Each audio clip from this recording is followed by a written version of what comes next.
Good. All right. Yep. Yeah. All right. Coach, we'll start with an opening comment, and then we'll open it up to questions. Hey, great day to be a Mississippi State Bulldog. We got 16 new guys joining the family today. We had 4 come in at mid-semester, obviously, but 16 new guys today that joined us. So really excited about it. And I mean, you look at the consistency of the stuff we've done. I think getting the Gatorade Player of the Year in the state.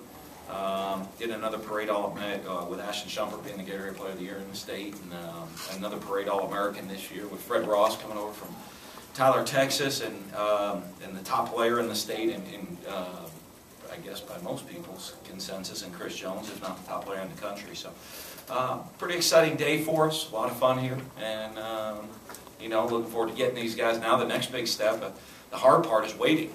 Because you get all excited on signing day, it's like Christmas morning, and then you got to wait until whenever, till they show up on campus, and wait till August practice before we get to get on the field with them. So, but pretty exciting day for us with a lot of good guys we're really excited about. Obviously, a lot of drama going on in the media, and also just trying to figure out what Chris Jones was doing these last 2 weeks. I think you said earlier this morning that he told you all along that he was 100% committed.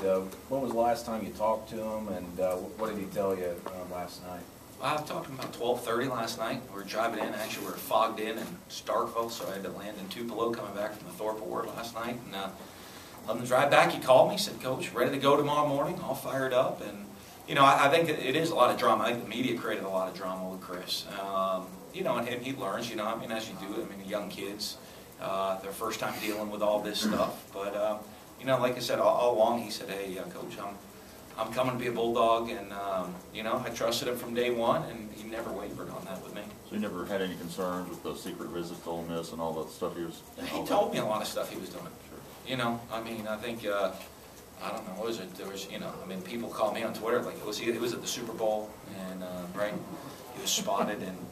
He was spotted at the Thorpe Award briefly last night, and spotted all over the place. But he'd always been pretty open with me with everything going on. So.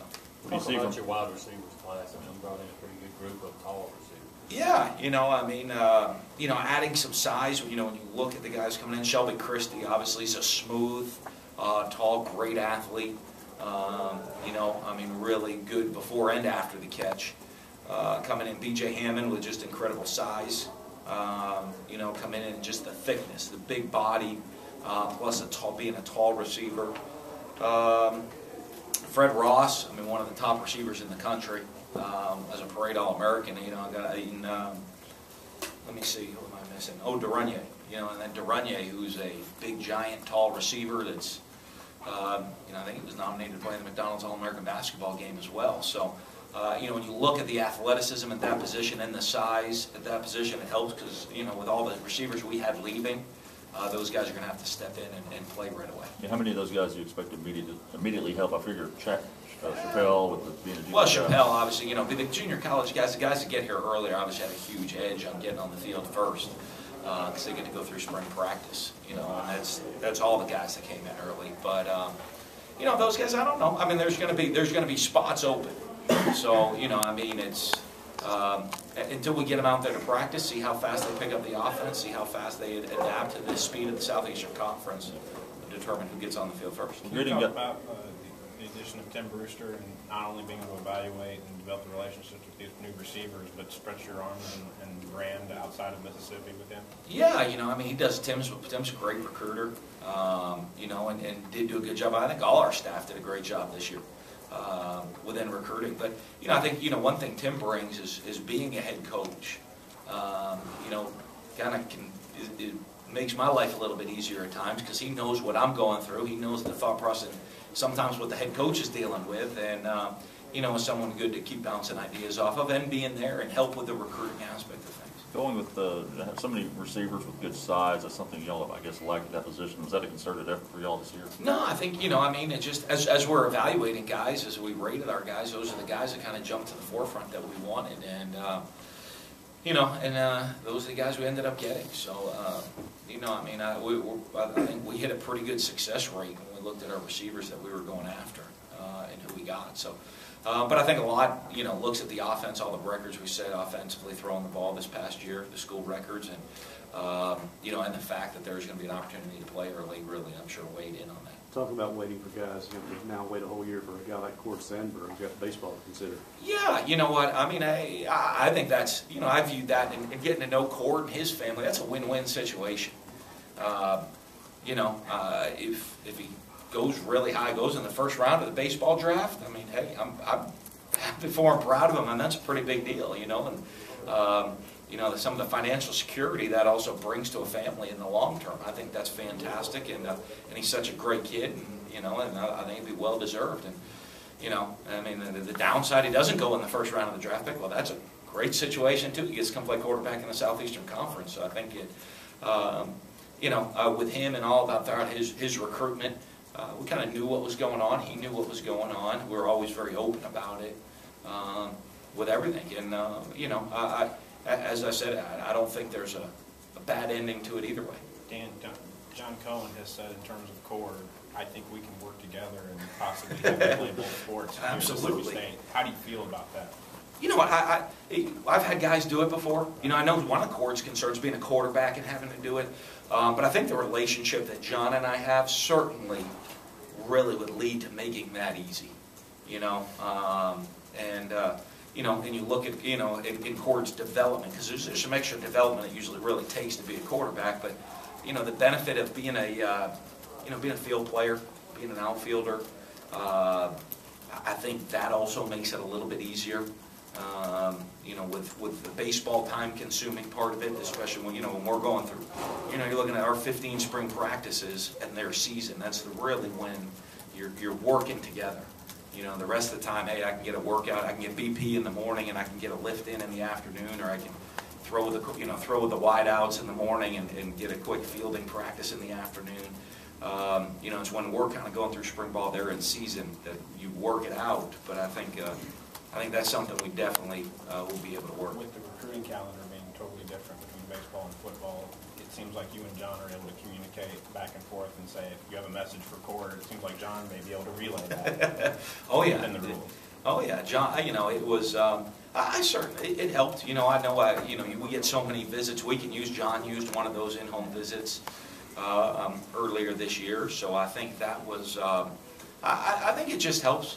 I think that the fact that the great communication that we've had with myself, with our program, with John and his program, and then the family's experience in baseball, and then especially the family's experience in professional baseball, that I think it'll, like I said, I think it'll end up being a win-win for everybody. You made some staff changes over the winter, and it doesn't seem the staff changes you made over the winter, defensive guys, it didn't seem to interrupt anything in recruiting, just kept rolling. No, I think, bring a guy like David Turner in that obviously is so well respected and, knows the school, knows what's expected of us here, knows what's going on. I think that was a smooth transition. And then bringing Deshae Townsend in, I think great learning for him. This is his first time recruiting.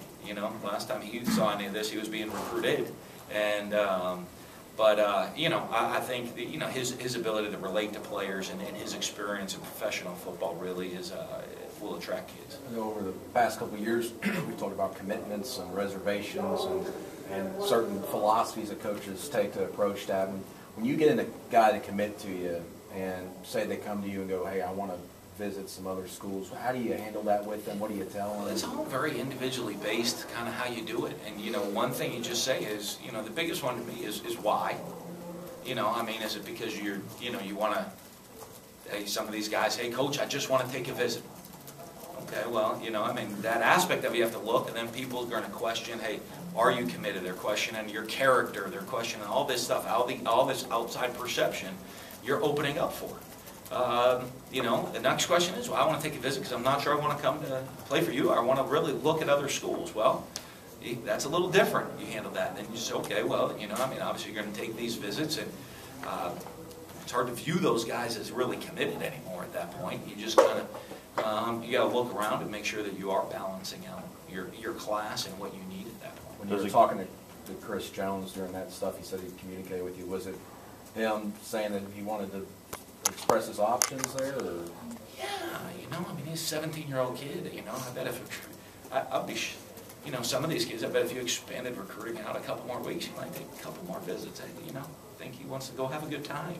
I don't know, but it's always hard to judge what's going on in a 17-year-old's mind from minute to minute sometimes. It's a fun challenge. What goes on with them, because those guys are, I remember being 17 too, and the thoughts that go through your mind, you're thinking about all kinds of different things that sometimes grown-ups, I guess that's what I am now as a grown-up, unfortunately.